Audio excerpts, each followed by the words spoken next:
Vamos lá então, iniciando aqui mais um dia do nosso trabalho. Nós estamos estudando o livro Memórias de um Suicida, de Dona Ivone do Amaral Pereira. Essa é a terceira parte, a cidade universitária. Nós vamos iniciar o capítulo 3, Homem, conhece-te a ti mesmo. Esse então é o nosso primeiro encontro desse novo capítulo. No capítulo anterior, Vinde a mim, era o texto, era o título daquela parte do estudo. Camilo falava então sobre o curso que eles estavam fazendo daquele estudo do Evangelho, né? Então, Aníbal, que era o instrutor, lembrando, né, que ele era então uma daquelas crianças que foram acolhidas por Jesus naquela passagem do Evangelho. Então, mesma coisa, né, Dídimo? Então ele falava da sua experiência com Jesus e também de outras vivências, né, futuras, também em torno do Evangelho. E aí então ele se tornou o mestre desse curso e ele passava então para aqueles aprendizes toda a história, o entendimento sobre os ensinamentos de Jesus, o conhecimento sobre o próprio Jesus, né, fora dos dogmas e de todos os atavismos que geralmente as religiões tradicionais acabam utilizando como referência para a análise da vida de Jesus. E então Camilo falava sobre todo esse aprendizado, da importância da vinda de Jesus aqui para o nosso mundo, da necessidade do nosso mundo de receber um espírito dessa envergadura, de todo o seu ensinamento também. Falava sobre as mudanças que eles vivenciaram durante esse curso, né? Bom dia, Arnaldo. Ele lembrou também aqui nesse capítulo 2 que eles estavam já na cidade Esperança, que era o nome daquela cidade, já há 10 anos. Né? Então esse curso do Evangelho não foi algo que aconteceu em apenas ali algumas semanas, alguns meses, né? Mas eles ficaram durante esse tempo todo estudando não apenas esse curso, mas outros também. Esse em especial foi o destaque desse capítulo 2. Né? Então falava também sobre a necessidade que eles tinham de continuarem ainda lá naquela colônia e não virem aqui para o mundo material. E quando viessem, ou quando vinham, eles tinham então que estar acompanhados por aquele grupo de protetores, né, exatamente para que eles não se deixassem levar pelas dificuldades, pelas fraquezas, pelos ataques também que poderiam sofrer. Porque embora eles tivessem sofrido uma grande transformação durante esse período, diante dos aprendizados que eles estavam adquirindo, do reequilíbrio que eles também estavam alcançando, eles continuavam ainda trazendo tendências, já que eles eram espíritos que tinham cometido aquele erro do suicídio. Então, envolvidos, né, por esse grupo de amigos que os acolheram, que o acolheram, né, eles então se resignavam com a necessidade de estarem ali estudando, distantes da família, distantes da história, apesar de toda aquela vontade que eles tinham de retomar um pouco daquela vida anterior, né, porque era uma vida que eles tinham, que tinha ali muita história, que tinha muita raiz, né, muitas raízes, né, apesar das dores que eles sofreram nessa fase final, onde o desespero acabou se imperando. Então esse foi um pouco do resumo dessa passagem que nós tivemos durante esse curso que eles estavam fazendo. Aqui então, o Homem, conhece-te a ti mesmo, é o título do nosso novo capítulo. Ele começa falando para nós sobre outros cursos que eles faziam também.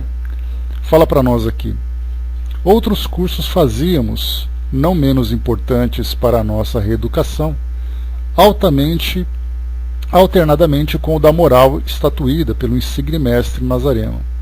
Um deles prendia-se à ciência universal, cujos rudimentos nos deram então a conhecer.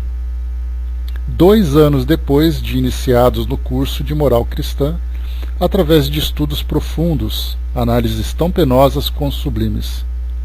E nestas mesmas análises entrava a necessidade de estudarmos a nós próprios, aprendendo a nos conhecermos intimamente. exames pessoais melindrosos eram efetuados com minúcias aterrorizantes para o nosso orgulho e para a nossa vaidade, paixões daninhas que nos haviam ajudado na queda para o abismo, ao mesmo tempo em que, sendo as aulas mistas, adquiríamos o duplo ensinamento de dissecar também o caráter, a consciência, a alma, enfim, de nossos pares, como de nossas irmãs de infortúnio, o que nos conferia valioso conhecimento da alma humana.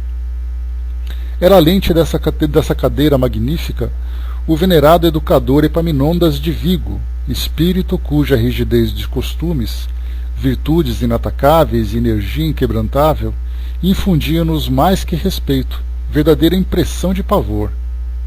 Em sua presença sentíamos, desnudados dos disfarces de quaisquer atenuantes inventadas pelos sofismas conciliatórios, o peso vergonhoso da inferioridade que nos assinalava, o opróbrio da incômoda situação de responsáveis por delitos degradantes, pois dominava as potencialidades da nossa mente a convicção de que não passávamos de rebeldes cuja insensatez obrigava obreiros, abnegados do mundo espiritual, a sacrifícios permanentes a fim de conseguirem elevar-nos das trevas em que nos precipitáramos.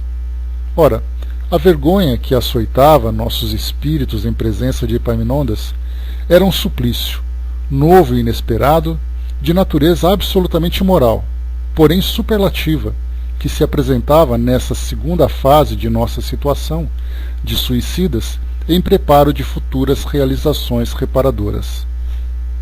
O emérito educador auxiliava-nos a esfolhar a própria consciência, levando-a a desdobrar-se até as recordações remotas das sucessivas migrações terrenas que tivéramos no pretérito. Quando perscrutava nossa alma, devassando-a com o olhar cintilante de forças psíquicas, quais baterias de irresistíveis energias, profundos abalos sacudiam os refúrios do nosso ser, ao passo que desejos aflitivos de fuga precipitada que nos acobertasse de sua presença, como da nossa própria, alucinavam nossos sentidos. Aqui a gente faz uma reflexão. Bom dia, Ligeirinho. Esse momento de introspecção que esses espíritos sofriam ou vivenciavam durante esse período, né, de autoanálise, de autoconhecimento, era uma viagem bastante dolorosa para esses espíritos que se encontravam ainda nessa condição inferior, assim como também para nós na nossa própria condição. Para eles, trazia ali o agravante de terem sido suicidas e de terem que reviver aquelas mesmas experiências, como outras experiências anteriores também. Porque a gente lembra que muitas vezes o suicídio ele não é apenas resultado de uma situação que o espírito vive naquele momento. Basta a gente lembrar, por exemplo, que Camilo era aquele espírito que, diante de um fracasso financeiro, diante da cegueira que ele teve também, e sendo um escritor, isso para ele foi, sem dúvida nenhuma, uma grande queda. Mas a gente se pergunta assim, aquilo foi o motivo do seu suicídio naquela sua encarnação. Mas o que fez com que ele, em encarnações anteriores, passassem por essas situações, que fizessem com que ele programasse para a sua, então, vida futura, viver, então, aquela dificuldade financeira e, então, aquela cegueira? Quais foram as causas disso tudo? A mesma coisa aconteceu também com outros amigos, né?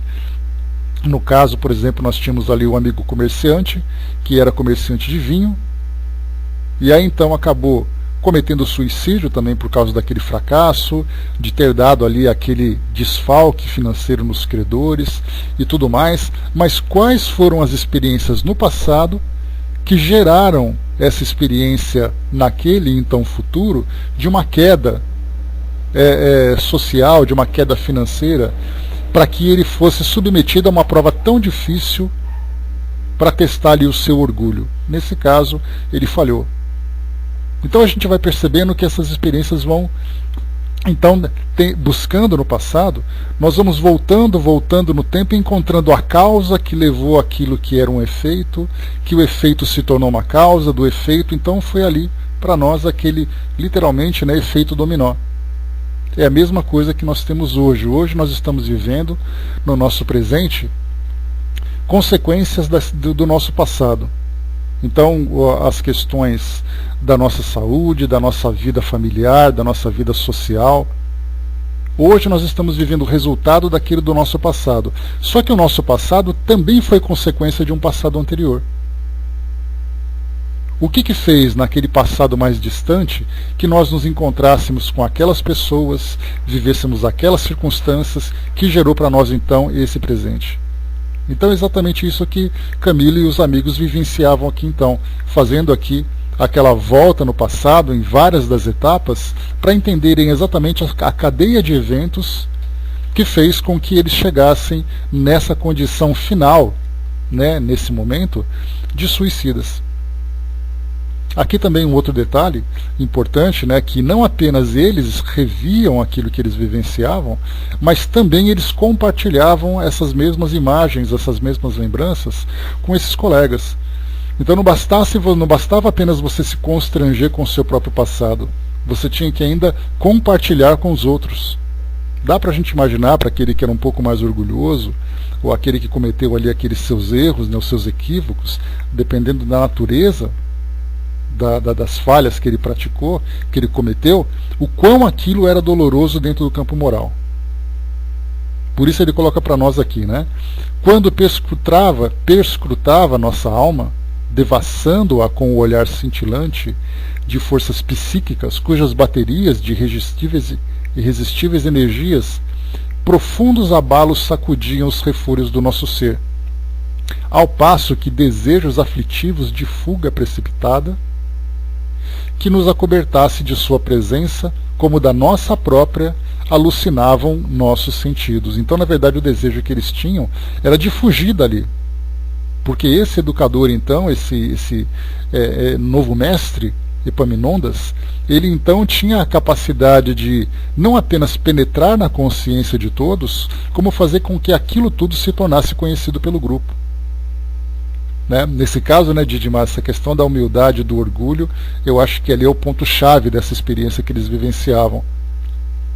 Porque rever o passado, analisar a história, analisar as escolhas que eles fizeram e tudo mais era de extrema importância, mas o espírito levar esse choque moral para ele despertar daquilo que ele vivenciou era a parte fundamental. Diz aqui para nós, Marião, bom dia. Enquanto Aníbal de Silas, com sua ternura consolatória do Evangelho, acendia em nosso seio fachos beneficentes de confiança no porvir, clareando o âmbito de nossas vidas com as alviçareiras possibilidades de redenção, Epaminondas arrancava lágrimas de nossos corações, renovava angústias ao obrigar-nos ao estudo do imenso livro da alma, arrastando-nos a estados de sofrimentos cuja intensidade e aterradora complexidade, absolutamente inconcebível à mente humana, faziam-nos atingir os limites da loucura.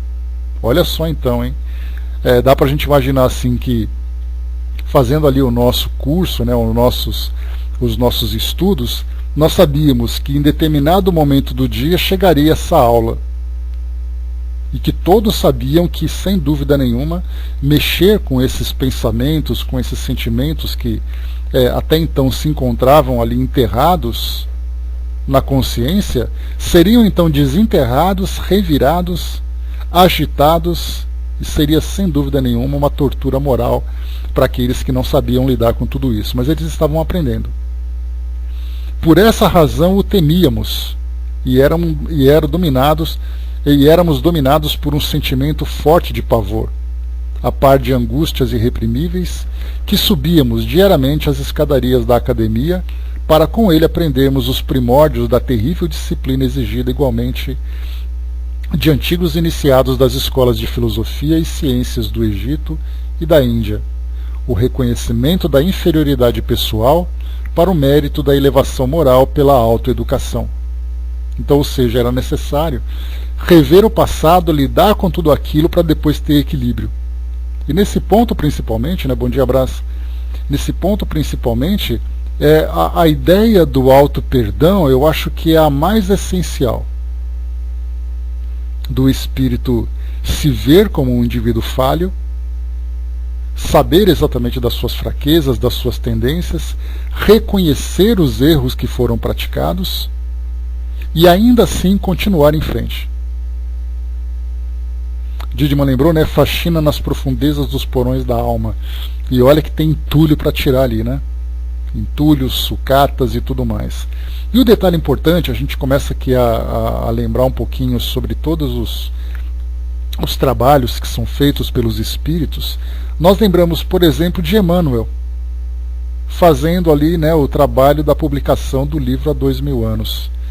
Dá para a gente imaginar o trabalho que Emmanuel fez durante toda a sua trajetória evolutiva de se deparar com esse passado e se ver como um indivíduo que viveu ali na época de Jesus e foi ali um dos protagonistas daquele momento, fazendo parte ali do poder romano e tudo mais, vendo a sua esposa sendo perseguida e tal, ele revivendo tudo isso na sua consciência.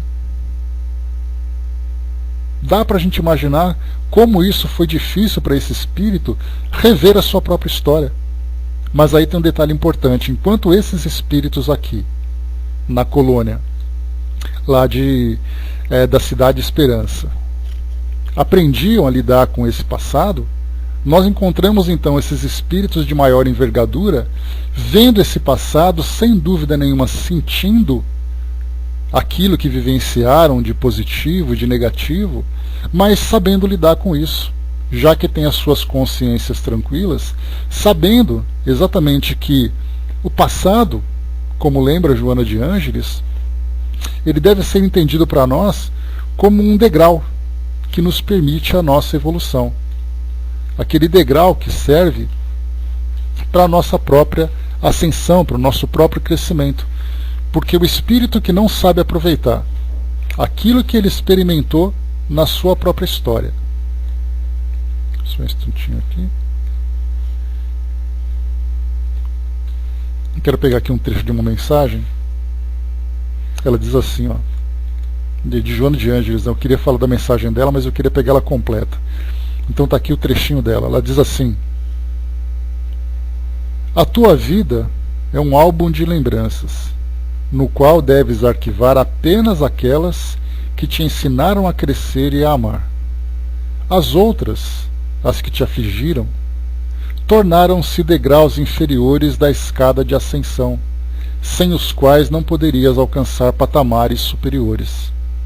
Abençoa-as com a tua gratidão e deixa-as no alicerce do edifício da tua atual existência, revivendo apenas as lembranças de libertação. Então essa mensagem é de extrema relevância para nós. Isso aqui é um trecho do livro Luz da Esperança, psicografado pelo Divaldo. Esse é um ensinamento de extrema relevância porque todos nós temos uma história. O detalhe é que a gente não deve ter medo da nossa história, a partir do momento em que nós sabemos, compreendemos a importância desses degraus inferiores nessa escada de ascensão. Então eu vejo a minha história e eu penso, sim, eu era assim dessa forma. Eu cometi erros, eu tinha essas fraquezas, mas eu já não sou mais assim.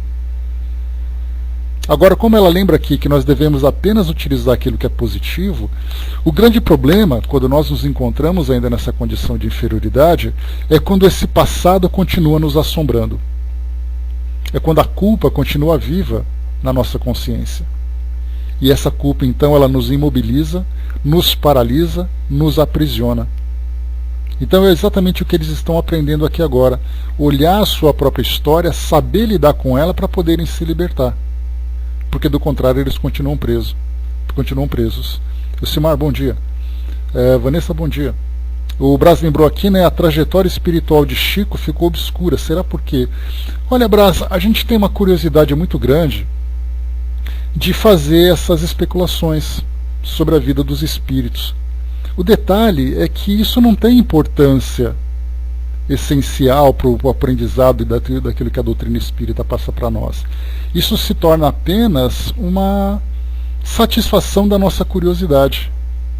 Nós temos, por exemplo, Divaldo, ele já trouxe para nós ali algumas pequenas passagens da sua própria história, né? Não, mas no caso de Emmanuel, por ser um espírito desencarnado, por ser um espírito que tem uma história muito diferente, né, da nossa história, eu acho que o espírito contar a sua história é uma coisa. Exatamente, a título de didática. Agora, de um encarnado, quando a gente começa a fazer especulações sobre a vida de um encarnado, é muito diferente da gente fazer a especulação do que aprender aquilo que um espírito desencarnado trouxe para nós. Nós já temos um pouco, né, Divaldo já fez uma palestra sobre a vida de Joana de Ângeles, nós já tivemos a história de Emmanuel, temos ali algumas pequenas passagens de outros espíritos também. Agora, lidar com o encarnado, principalmente do Chico, né, na posição em que ele se encontrava, sendo ali um grande representante da doutrina espírita, muito diferente de um líder, como muitos afirmavam e continuam afirmando ainda no presente, mas ele era um importante representante pelo trabalho que ele fazia, assim como outros também de grande relevância. Então, assim, explorar a vida de um encarnado é muito complicado, porque nós não sabemos ainda, nós julgamos muito. Então, ver o Chico assim, naquela imagem que ele representava, e ver ali um passado que ele tenha vivenciado com suas dificuldades, com seus erros também e tudo mais, é muito natural que as pessoas façam julgamentos. Então talvez seja por isso que não se explora muito a vida dele, principalmente porque tem essa história de Kardec no seu passado. Eu já vi ali, né, tem um áudio interessante, que, se eu não me engano, Dudu, foi você que postou uma vez um livro que falava sobre a vida do Chico, pessoas que traziam depoimentos sobre ele. Eu vi isso há bastante tempo, inclusive. E aí, então, nesses áudios que a gente vai ouvindo, nesses textos, nós temos ali várias pessoas que eram próximas a ele, cada um dizendo, não, porque o Chico contou para nós que ele tinha vivido isso. Aí o outro falava assim, não, porque o Chico, certa vez, no nosso grupo familiar, ele contou isso. Quer dizer, histórias diferentes de pessoas que se diziam próximas ao Chico e que disseram que o Chico confidenciou isso. Histórias diferentes de pessoas que disseram ter recebido ali uma confidência. Então, nesse campo de especulação, nós acabamos distorcendo muito, nós não sabemos apreciar isso como algo positivo para o nosso aprendizado. A gente usa isso para a satisfação da nossa curiosidade. Então, para os espíritos trazerem suas próprias histórias, fica muito mais fácil para nós. Assim, pelo menos, eu entendo essa situação. Né? Mas vamos lá.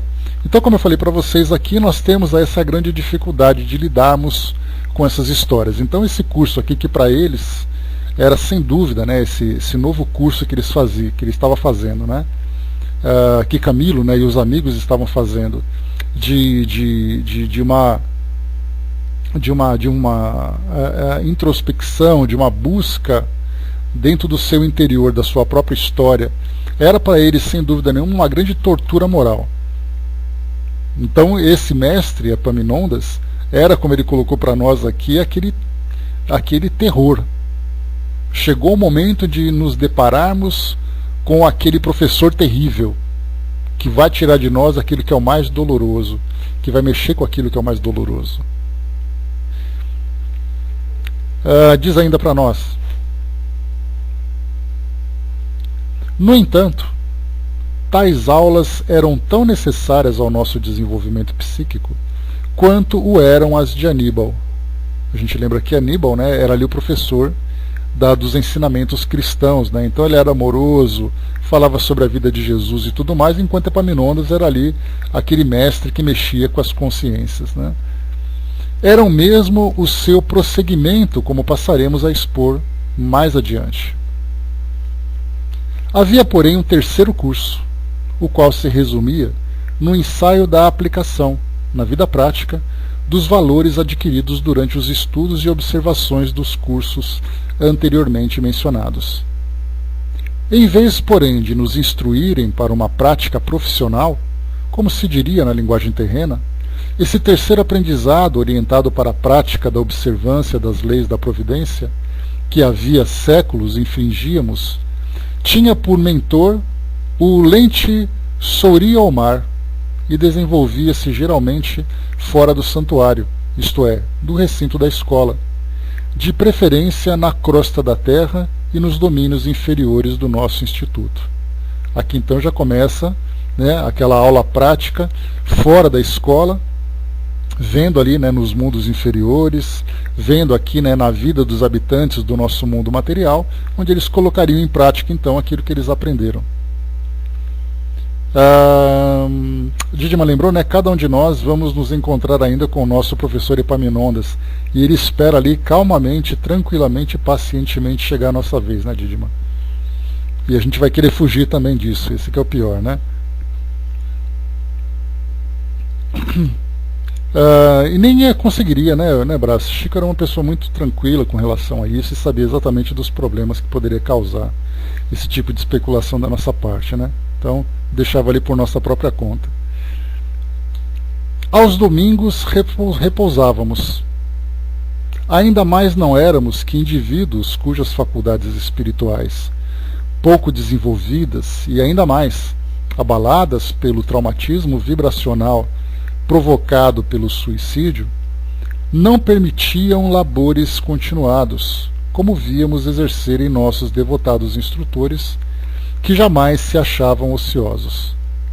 Descansávamos, portanto, divertíamos-nos mesmo tomando parte em reuniões fraternas, efetuadas pelas vigilantes ou visitando, em caravanas amistosas, outros departamentos da colônia, inferiores ao nosso, assim revendo a velhos amigos e antigos mestres, como Teócrito, e dessa forma prestando solidariedade e conforto a irmãos mais desditosos do que nós, que se encontrassem, por sua vez, naquelas dependências conhecidas, né? Aqui o bacana, né, que durante esses momentos de descanso para o espírito, né, porque a gente lembra que o espírito também precisa daquele seu momento, né, o seu momento de entretenimento, o seu momento de confraternização, o seu momento de descanso das experiências que ele vai vivenciando, principalmente dentro do campo mental, dentro do campo moral.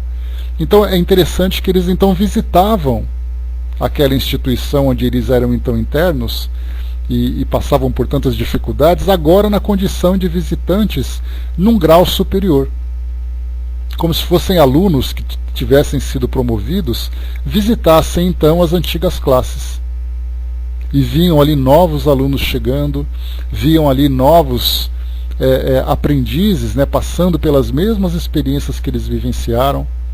Então irmãos mais velhos, irmãos mais maduros, mais experientes, e também aprendizes como eles, já que todos eles passaram pelas mesmas experiências, iam então ali, né, dar aquele apoio, dar aquela esperança para todos aqueles espíritos que eram recém-chegados.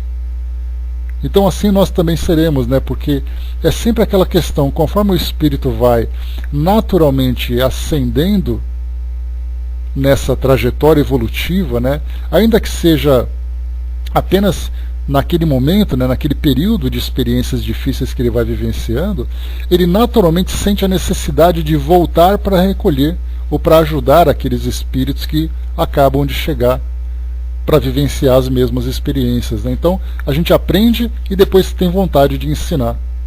E esse ciclo então ele vai avançando cada vez mais, porque assim como também nós vimos ali o Camilo comentando, né, que enquanto eles se encontravam, né, eles lá se encontravam internos, ali outros trabalhadores, outros amigos, sempre estavam ali presentes dando aquele apoio.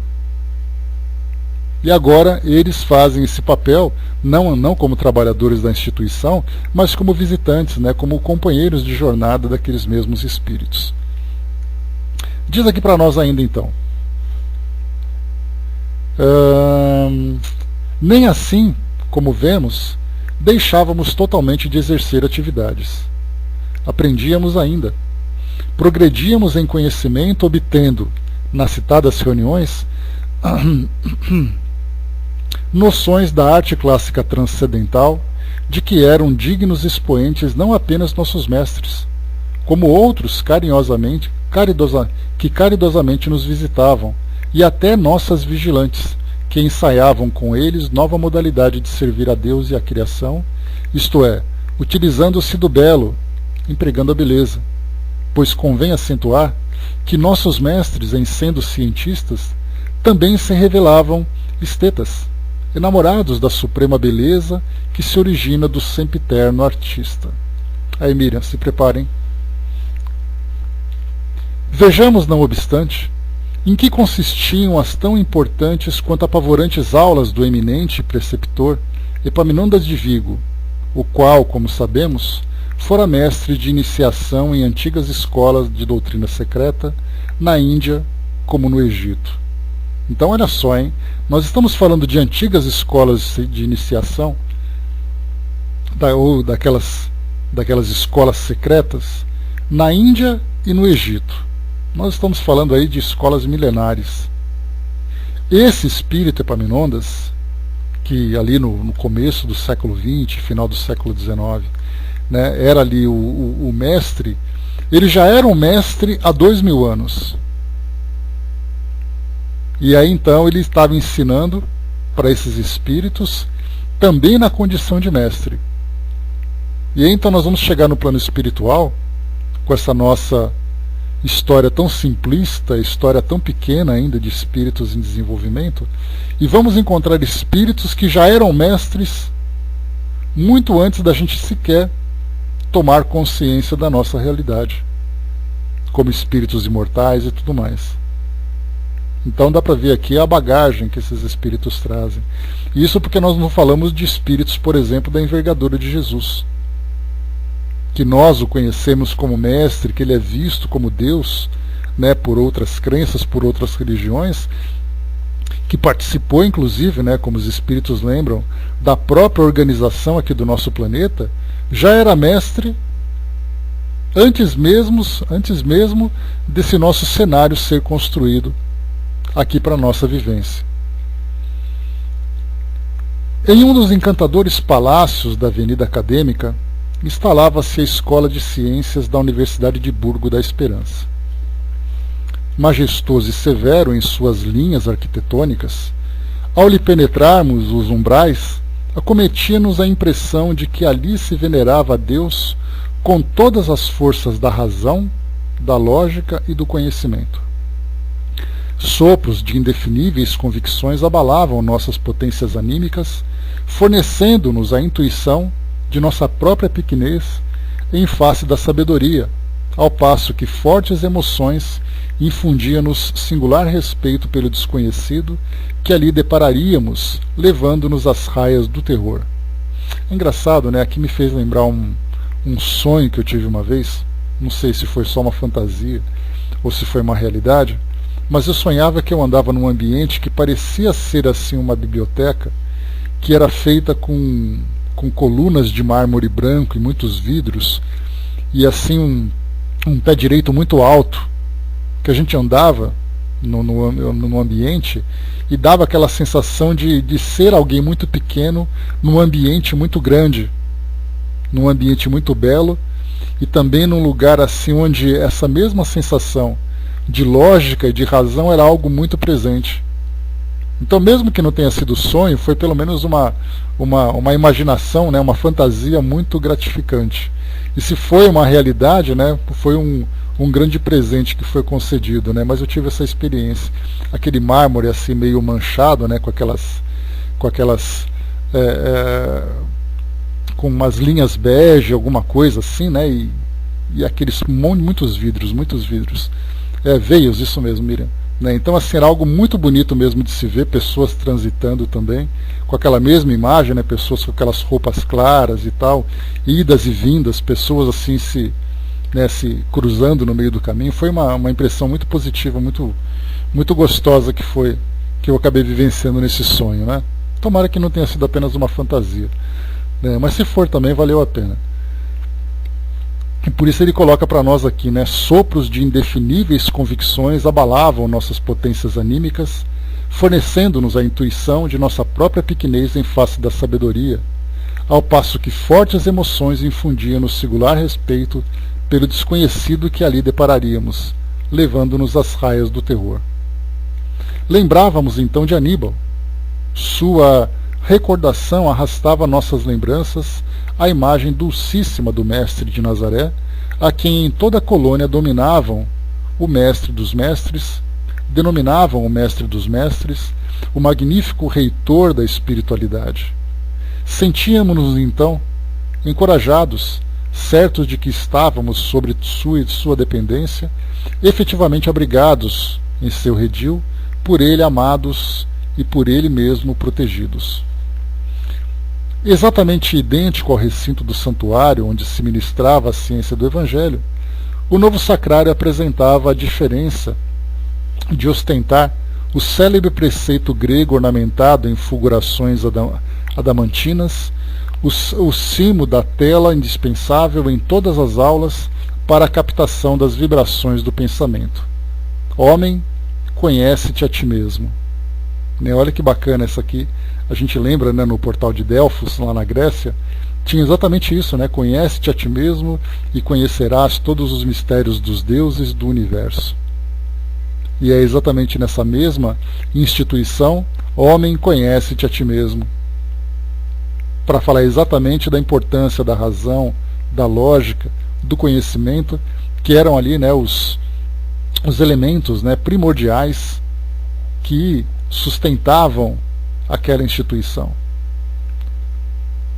Então, homem, conhece-te a ti mesmo, antecedendo a uma não menos célebre presença cristã, cuja profundidade e excelsitude ainda revolverá o mundo terrestre em suas sociedades, espécie de autorização do Verbo Divino, para os trabalhos que se desenvolveriam sob a invocação de suas leis.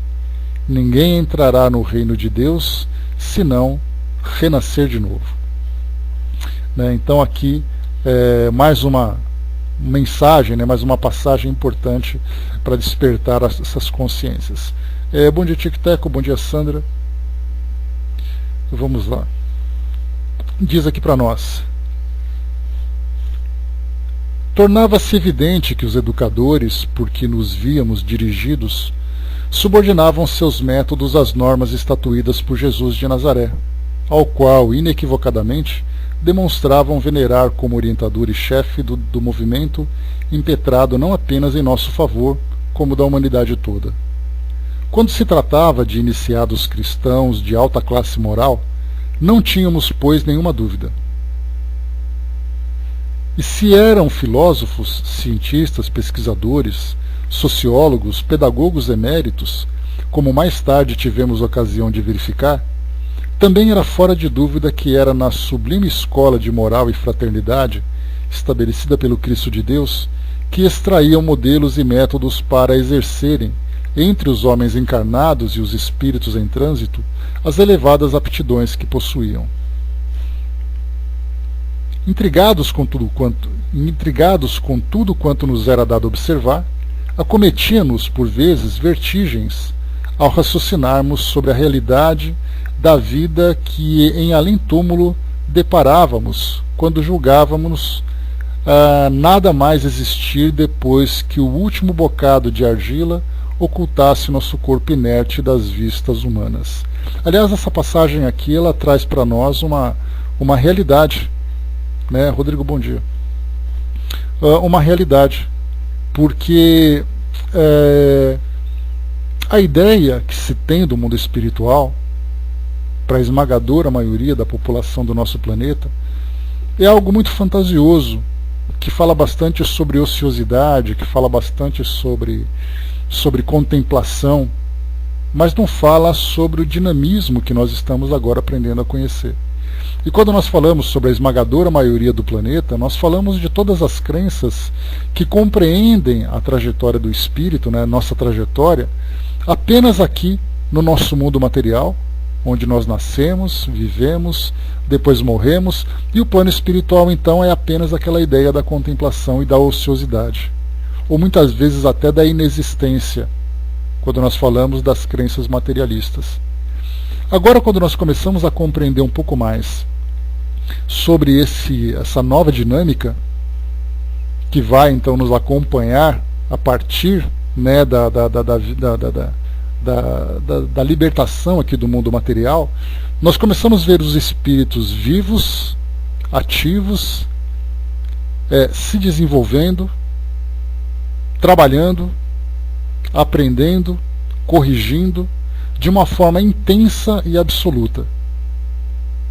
E aqui o que Camilo coloca, ele assim como os demais companheiros, né, de aprendizagem que ele tinha, eram todos aqueles espíritos que alimentavam exatamente essa crença.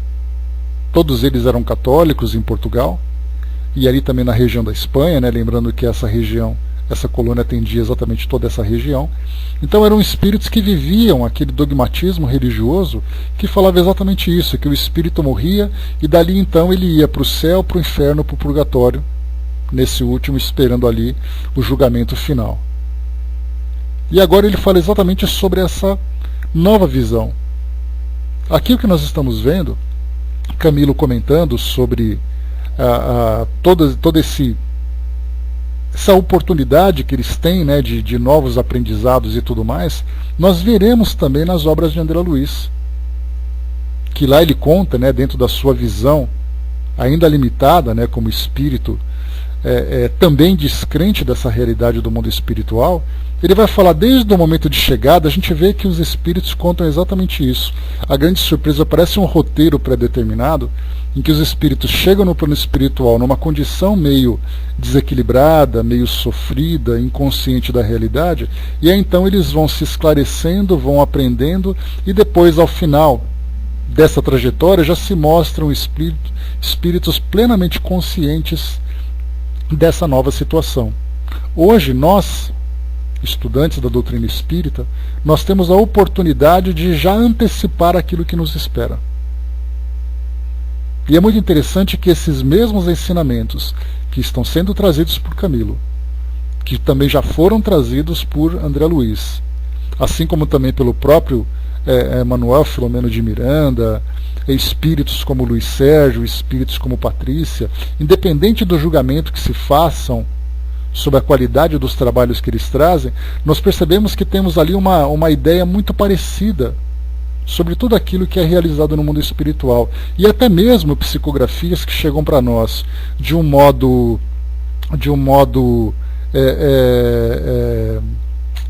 me fugiu a palavra, avulsos, vamos dizer assim, né, de modos avulsos, que são psicografias isoladas, como por exemplo aquelas que nós estamos estudando lá no nosso livro Juventude Interrompida, né, toda sexta-feira à noite, lá na sala Espiritismo Net Jovem.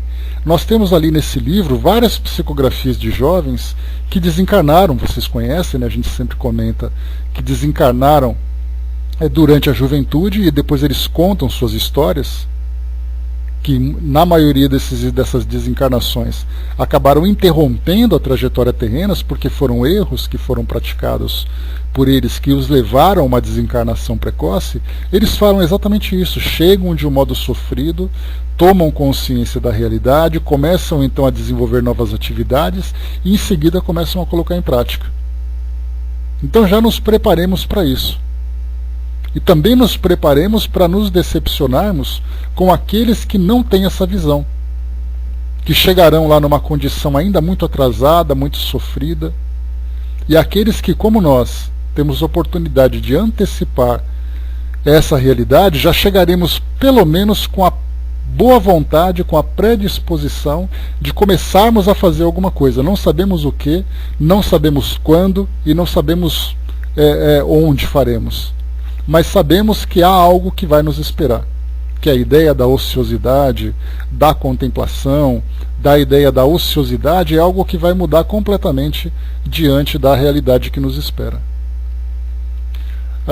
Dietmar lembrou aqui, mensagens com essas experiências a recebemos nas cotidianas reuniões de psicografia. Sim, porque eu acho, Dietmar, que a grande missão que os espíritos têm, ainda que sejam espíritos simples, né, que sofrem, espíritos que estão ali também sendo auxiliados e tudo mais, a oportunidade que eles têm de falar sobre suas experiências não deixa de ser uma missão de nos ajudar na nossa própria instrução, porque cada um contando a sua história, e nós vemos isso também lá no livro Céu e Inferno, quando Kardec, fazendo as entrevistas, os espíritos contam apenas a sua realidade naquele momento.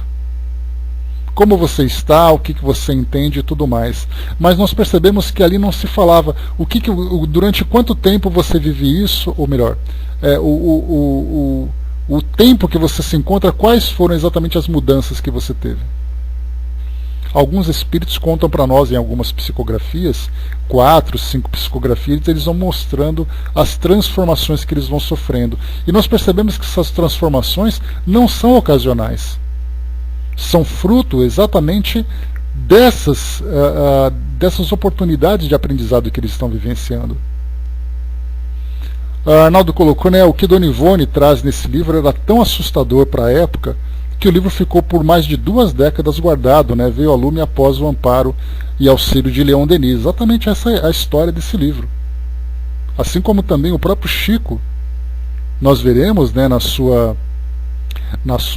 na introdução do livro feito por Emmanuel, ele fala exatamente isso. Muitas pessoas não vão acreditar, o próprio Chico também teve uma grande resistência para a publicação dessa obra, porque até então era tudo baseado nas obras de Kardec.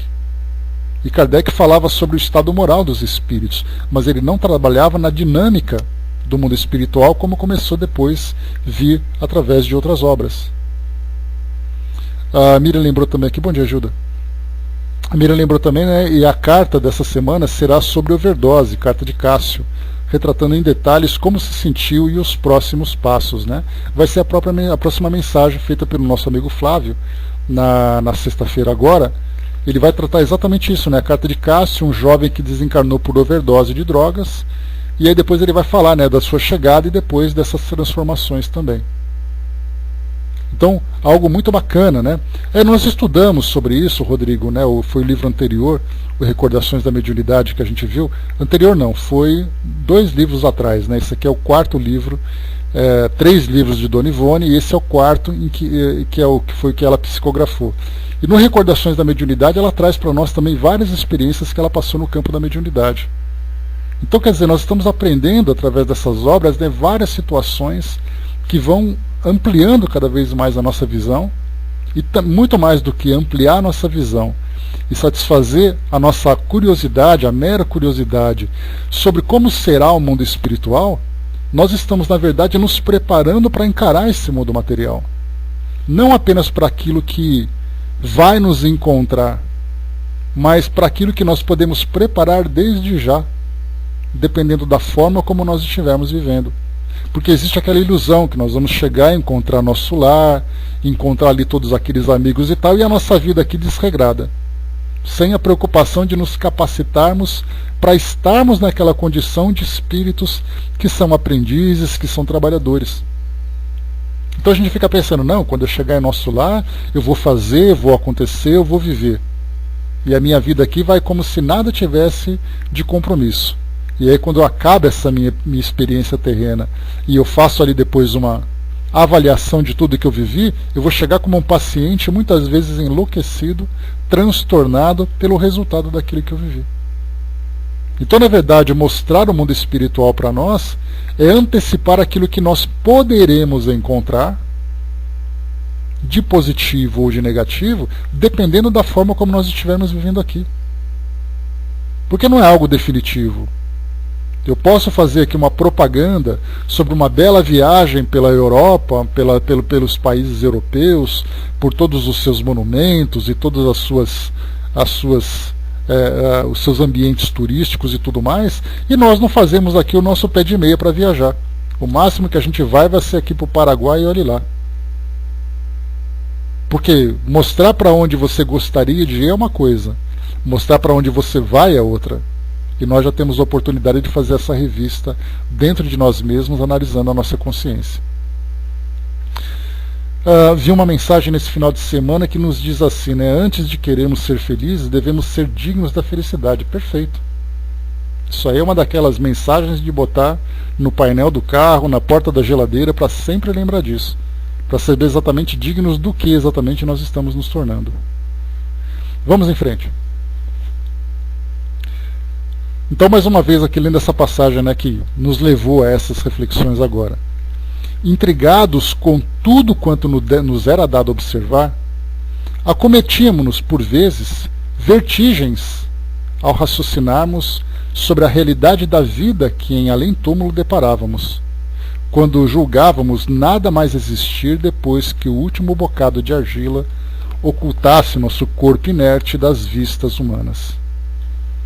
Pressentindo, porém, logo da primeira vez, acontecimentos importantes em torno de nós próprios, ouvimos que discreto e sugestivo tilintar, de uma campainha advertia-nos, atraindo nossa atenção.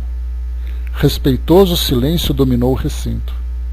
Dir-se-ia que todos os pensamentos que entrelaçavam na conjugação uma fraterna de sentimentos homogêneos, enquanto ondas fluídicas harmoniosas de mais alto desciam em jorros de bênçãos iluminativas, protegendo e inspirando os sacrossantos trabalhos que se seguiram. Levantou-se Epaminondas de Vigo. Pela primeira vez ouvimos sua voz. Ouvimos aqui entre aspas. Enérgica, positiva, intrépida e imperiosa.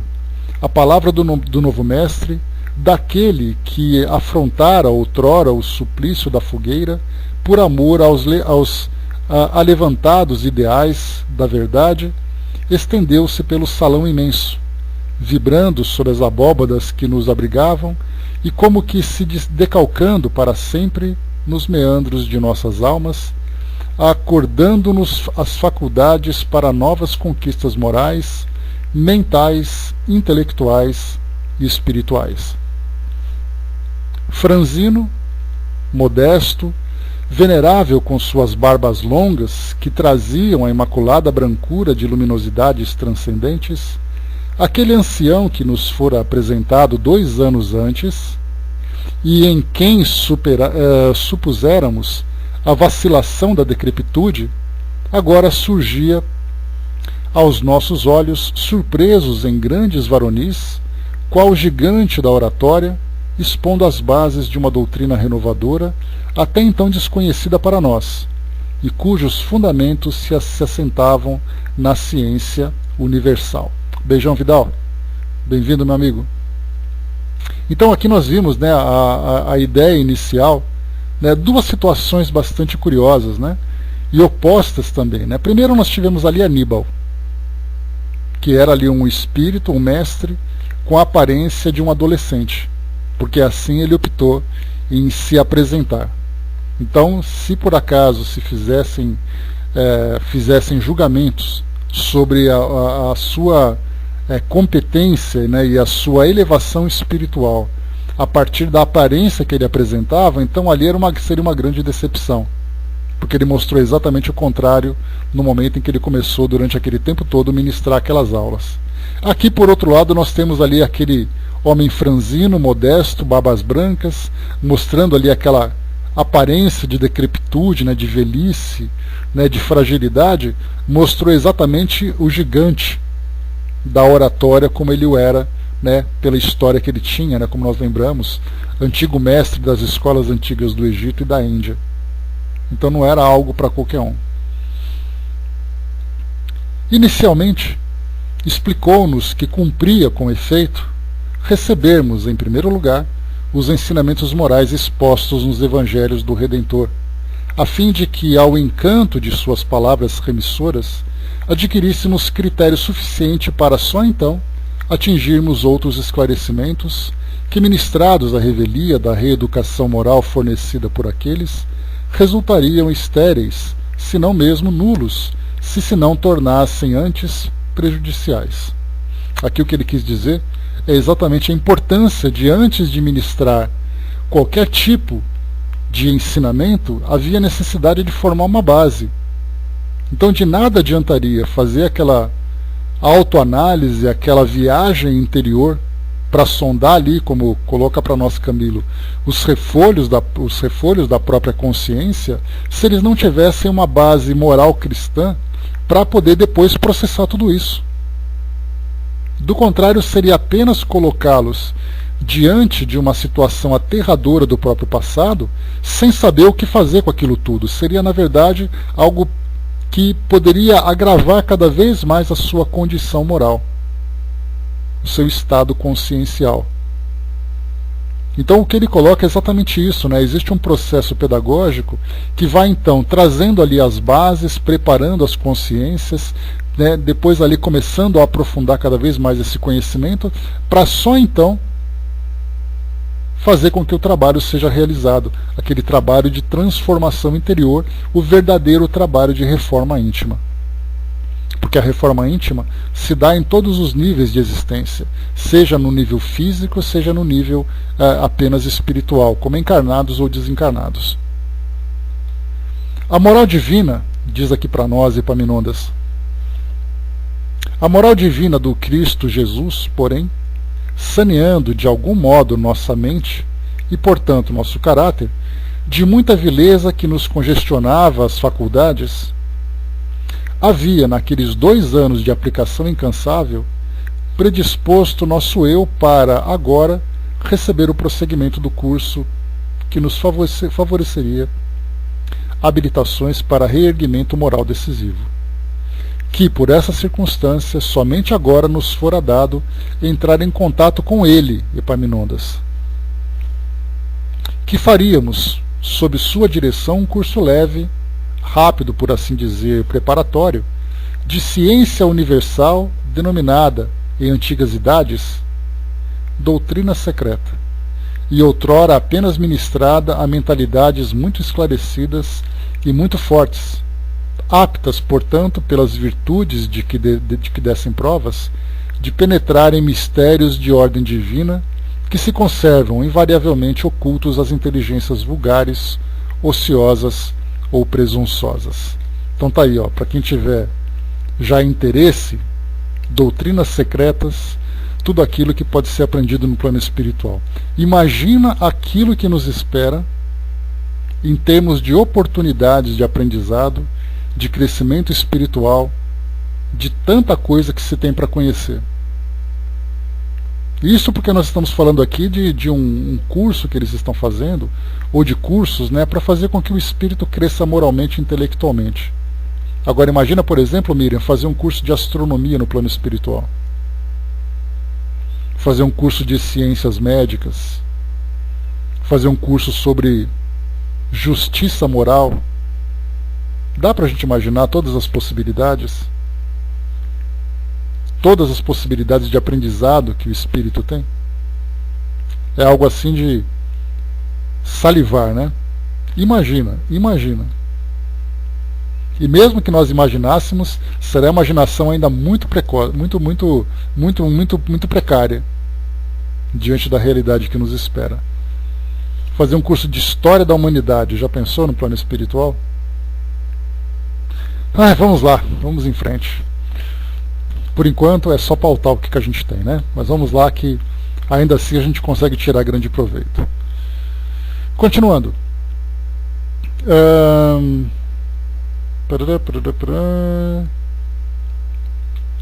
Tá.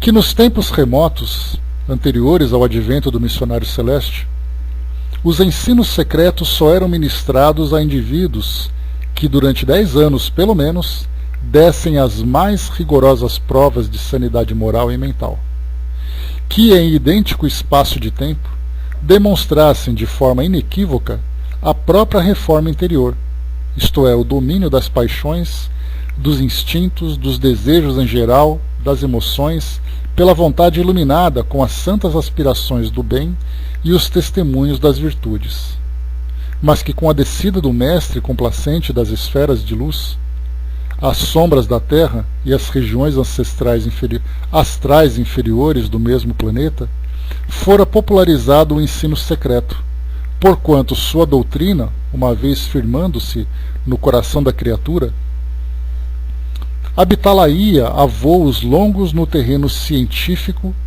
psíquico.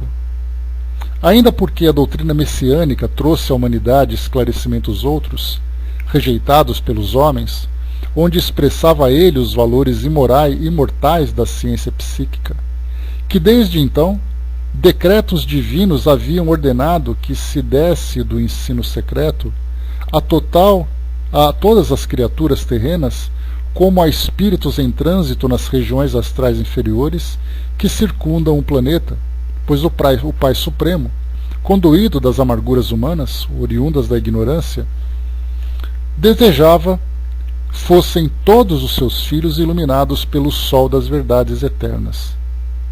Que lutas insanas começaram então os prepostos da luz a sustentar com os condutores das paixões inferiores, luta áspera e constante, que se estendia por quase 2000 anos e que de todos os recursos já haviam lançado mão os obreiros do Messias a fim de instruírem os rebeldes com as verdades celestes, que teimam em não aceitar, e que por isso mesmo novos decretos haviam descido de mais alto para que o ensino fosse ministrado mais ostensivamente com toda a eficiência possível, bem assim a maior clareza, não a um ou a dois de boa vontade, mas à humanidade toda, como a todos os espíritos errantes que desejassem aprender, fossem vitoriosos ou pecadores, pois que urgia auxiliar a regeneração do gênero humano, já que estava iminente e rigorosa seleção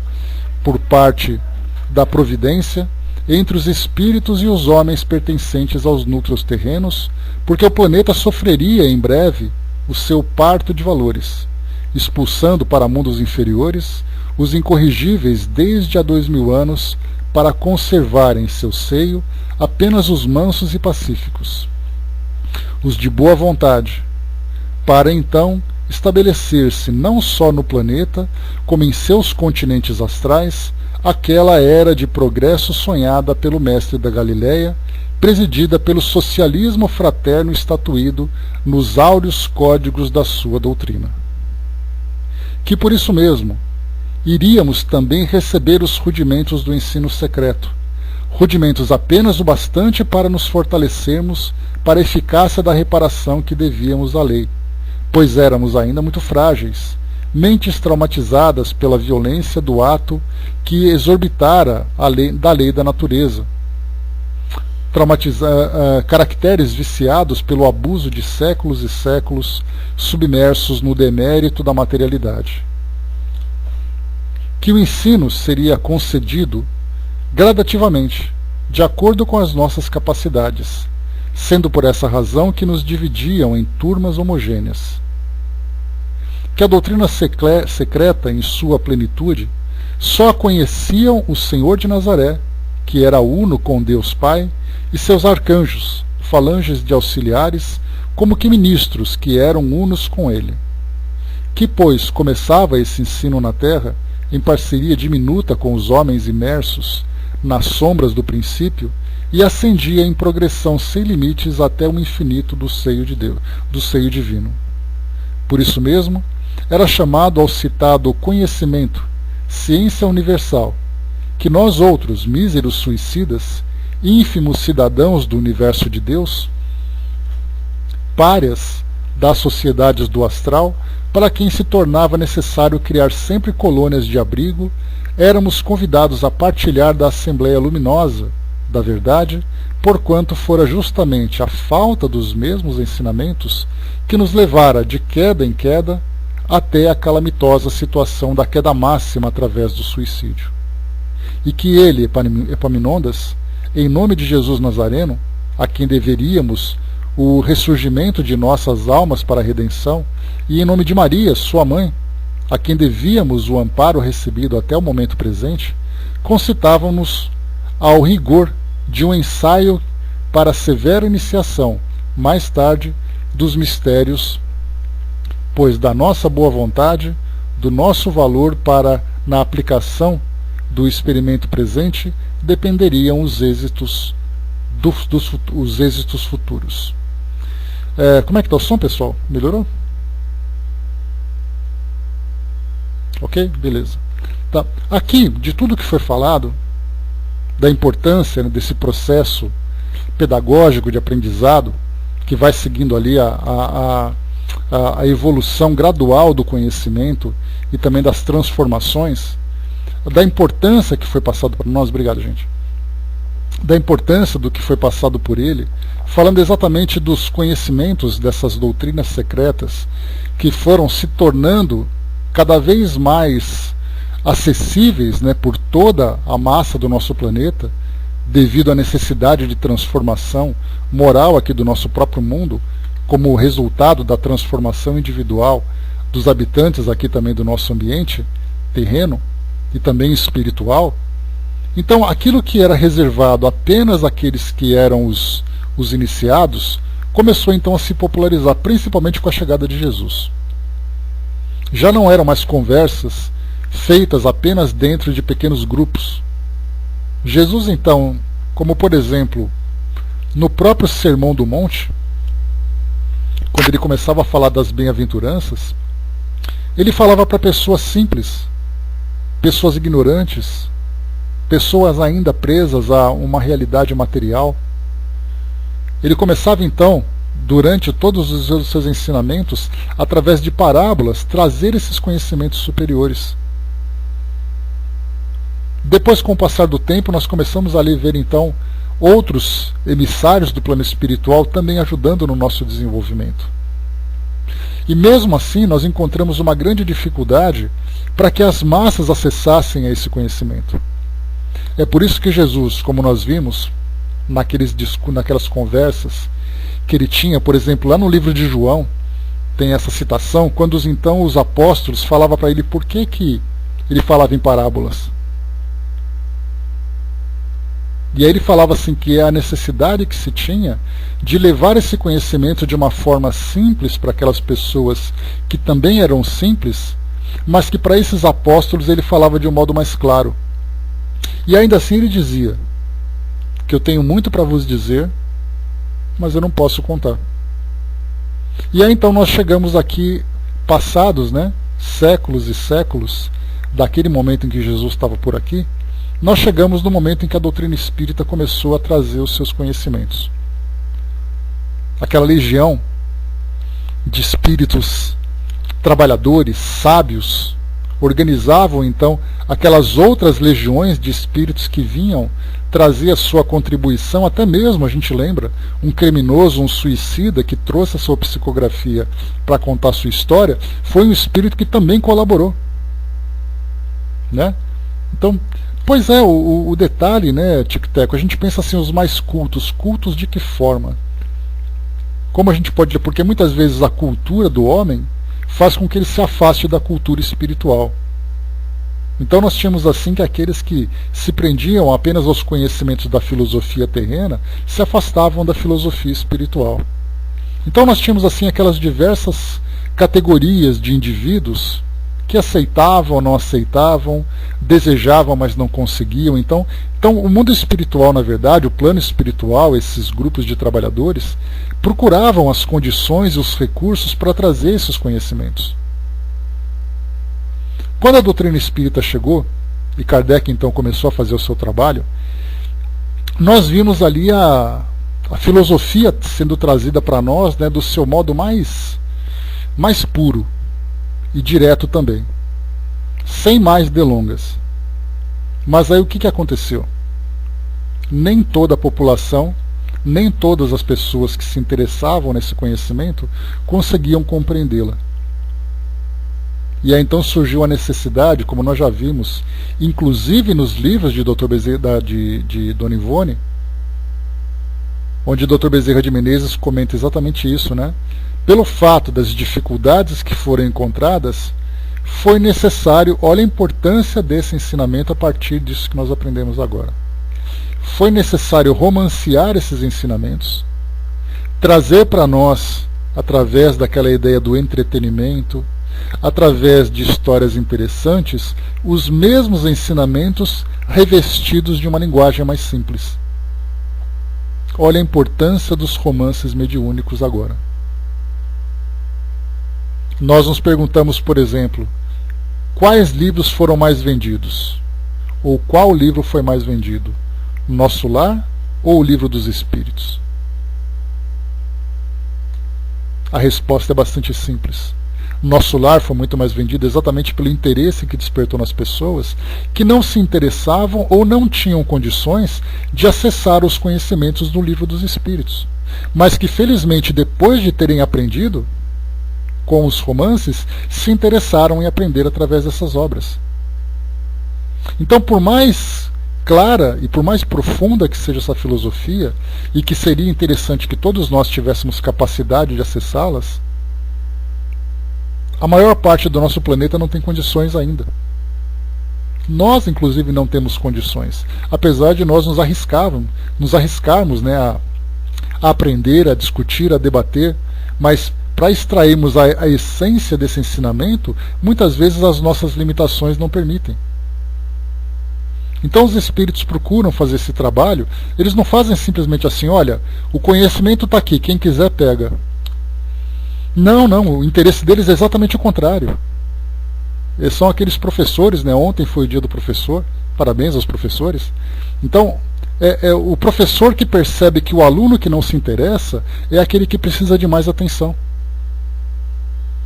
O aluno que não consegue prestar atenção, assimilar aquele aprendizado, ele precisa de uma atenção especial e o professor precisa encontrar outros recursos para transmitir aquele mesmo conhecimento de uma forma acessível. É assim que nós encontramos os tantos e tantos mestres do plano espiritual que olham para nós como espíritos, não aquele espírito preguiçoso, aquele espírito rebelde, mas aquele espírito que tem limitações. E aí então tem que encontrar recursos para superar essas limitações e fazer com que nós também sejamos iluminados pelos mesmos conhecimentos. Então os espíritos procuram hoje, através de inspirações, através de psicografias, através de livros, através de palestras, trazer as mesmas coisas que se encontram nesses livros de filosofia profunda. Para outros, né, Tico Teco, tem que ser através desse ensinamento. Porque o que nós observamos, Tico Teco, nesse aprendizado aqui, nessa trajetória de Camilo, foi um momento crucial. No início dessa terceira parte, a cidade universitária, Camilo ele comentava exatamente o seguinte: nesse momento haveria então uma divisão daqueles, e nós vimos isso naquela parte, daqueles espíritos que eram do grupo do Camilo, ou que estavam ali, eram contemporâneos dele, vamos dizer assim, naquela instituição. Para aqueles que se encontravam numa condição mais desequilibrada, seriam levados por uma reencarnação compulsória, uma reencarnação obrigatória, uma reencarnação sem que eles tivessem o livre-arbítrio de fazer escolhas, para fazer escolhas. Essa era a parte mais complicada. Outro grupo, inclusive daquele grupo que era ali mais próximo de Camilo, nós tínhamos aqueles espíritos que foi oferecido para eles dois caminhos, aliás, vários caminhos nós vimos ali. Ou eles continuariam ali com o grupo para estudarem, ou eles seguiriam o caminho do trabalho, ou eles poderiam reencarnar imediatamente. No caso dessa reencarnação imediata, seria para que eles fizessem ali as transformações, né, ou os resgates necessários.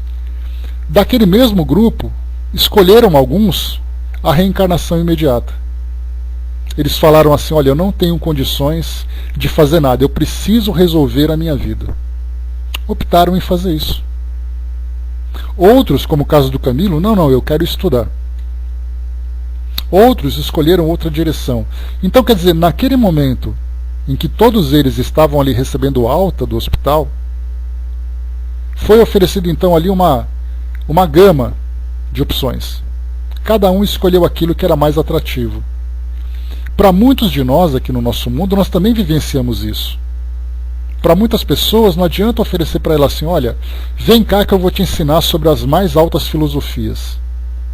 Sendo que a consciência dele se encontra presa ainda nas dores que infelizmente o acometeram pelos erros que ele praticou, ou que eles praticaram. Então, na verdade, não adianta oferecer para ele algo de grande instrução se ele se encontra ainda com a consciência encarcerada pelo passado. Então ele vai precisar esperar um pouco esse aprendizado e vai ter que, na prática, lidar com essas dores. Porque cada um de nós tem um nível diferente. Não existe aquele que é melhor ou aquele que é pior. Porque quando nós nos colocamos diante de Deus, não adianta você pensar se você é melhor ou pior, ou preferido, ou aquele que é deferido. Mas na verdade o que nós temos ali né, o preferido ou preterido, né? Mas na verdade o que nós temos ali são espíritos em graus de evolução diferentes. E nesses graus nós temos aqueles que se interessam mais por essa área dos estudos, temos aqueles que se interessam mais pelo trabalho, temos aqueles que precisam mais de assistência. Então nós vimos exatamente essa diferenciação entre os espíritos aqui no Memórias de um Suicida, e nós veremos a mesma coisa também lá no livro Nosso Lar. Que inclusive, né, eu sempre comento com vocês uma parte que foi bastante chamativa, lá naquele momento em que começa ali aquela orientação que André Luiz e outros espíritos começam então a receber sobre o que eles vão fazer da vida deles exatamente a partir daquele momento em que eles estão mais estabilizados. Há aqueles então que, não, eu gostaria de trabalhar como André Luiz, né? Ele chegou a dar aquela carteirada, né? Não, porque eu fui médico, então eu quero ser médico. E aí então ele viu ali uma nova realidade. Nós teremos aqueles espíritos que não querem fazer nada. Daqueles espíritos do grupo de Camilo, há aqueles que reencarnavam, há aqueles que estudavam, há aqueles que queriam trabalhar e há aqueles que não queriam fazer nada. E esse não fazer nada também é uma opção. Uma opção dolorosa. Inclusive Teócrito, que era ali o responsável pela instituição, naquela palestra que foi dada oferecendo para eles, para cada um deles uma opção, comentou exatamente isso, que não fazer nada seria uma opção dolorosa, mas seria uma opção. E a pergunta é, o que nós desejamos fazer exatamente, né, dessa nossa trajetória? Exatamente, Marion, o mundo material nosso é um reflexo do mundo espiritual. Lá em cima Arnaldo colocou, né, por isso que penso que se estamos aqui nesse momento temos mérito, contudo maiores responsabilidades conosco e com o próximo, por estarmos desbravando os novos conhecimentos na Terra trazidos por ordem do alto pelos nossos maiores. E um detalhe importante também, Arnaldo, que a gente percebe, é que muitas vezes nós temos pessoas que estão ali, inclusive dentro da doutrina, em outras religiões, em outras filosofias, que são pessoas estudiosas, com grande conhecimento, mas que não passam isso para frente.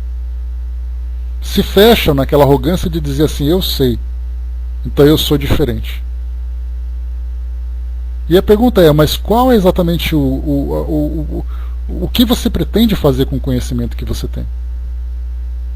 É só para você? Você não tem nenhuma responsabilidade em transformar o ambiente onde você se encontra? O Braz lembrou, né, que nosso lar quebrou a barreira da dimensão que nos cerca, né? Sim, né, nos mostrou um universo paralelo que nos cerca, sem dúvida, Braz. A Miriam lembrou também, né, nosso lar foi por muitos anos o livro mais indicado para quem queria conhecer o Espiritismo, assim como também, Miriam, o próprio Violetas na Janela. Muito criticado, muito apontado, muito ironizado, mas que na verdade foi um livro que trouxe muitas pessoas para conhecer o Espiritismo. Pode não ter sido da melhor forma, pode não ter sido da forma mais completa, mas se não fosse esse livro como cartão de visita, muitas pessoas não se interessariam. Diz ainda para nós aqui, deixa eu ver, Miriam lembrou, né, mas observemos agora que as casas espíritas já estão motivando e inserindo o estudo das obras básicas com mais ênfase e receptividade. E a receptividade é muito boa. E as análises em relação aos romances estão mais profundas, né? E o detalhe também é que o cuidado que estão tendo em transmitir. Por exemplo, o próprio ESD, Estudo Sistematizado da Doutrina Espírita, uma apostila que foi elaborada pela FEB, teve como objetivo facilitar o entendimento sobre os conceitos básicos da doutrina. Porque você estudar o Livro dos Espíritos é um estudo longo, é um estudo muitas vezes difícil, que nem todas as pessoas têm acesso ou interesse, e nem disponibilidade. Então, trazer esse conhecimento, ainda que de um modo resumido, é melhor do que não ter conhecimento nenhum. A Didima lembrou também aqui, né, a opção dolorosa, né, só posterga o conhecimento em si mesmo e todo o progresso possível, mas muitas vezes a gente não sabe, né, Didima, qual é a condição do espírito. Às vezes as experiências que ele vivenciou e o seu próprio caráter também dificultam esse interesse, porque nós temos essa motivação. Muitas vezes para o outro faltou essa motivação. Vai pensar na nossa própria história. Será que nós somos sempre assim espíritos tão dedicados, tão interessados em fazer alguma coisa?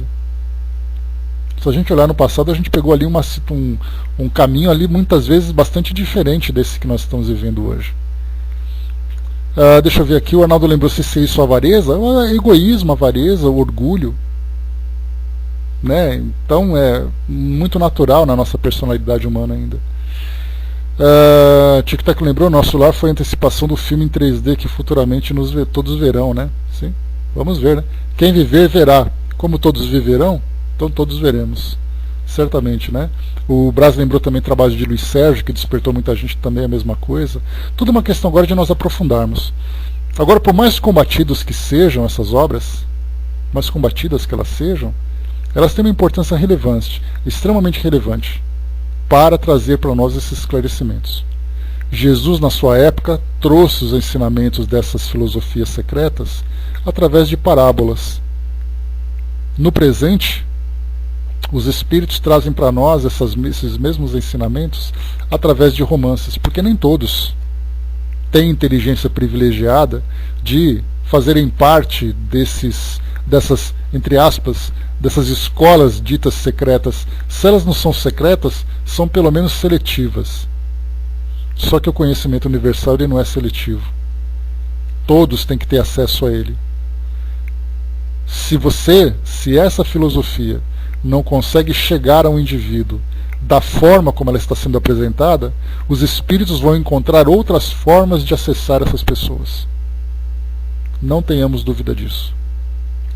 Meus amigos, parando por aqui o nosso encontro de hoje, nós vimos aqui então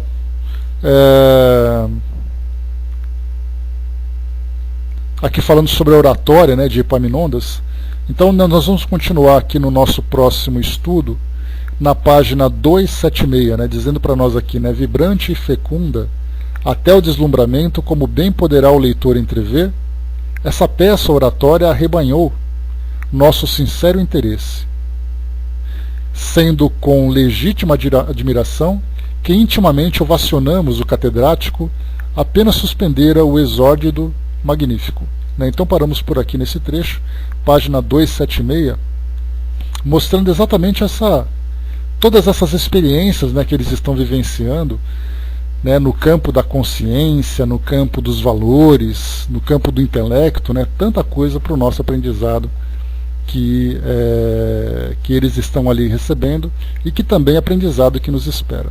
Lembrando que toda essa receita que foi elaborada servia para esses espíritos na condição de suicidas. Imagina se nós chegarmos numa condição de mais equilíbrio, a facilidade que nós teremos para aprendizados mais profundos. Vamos ver, né? Se Deus quiser. Fechando por aqui então, pessoal.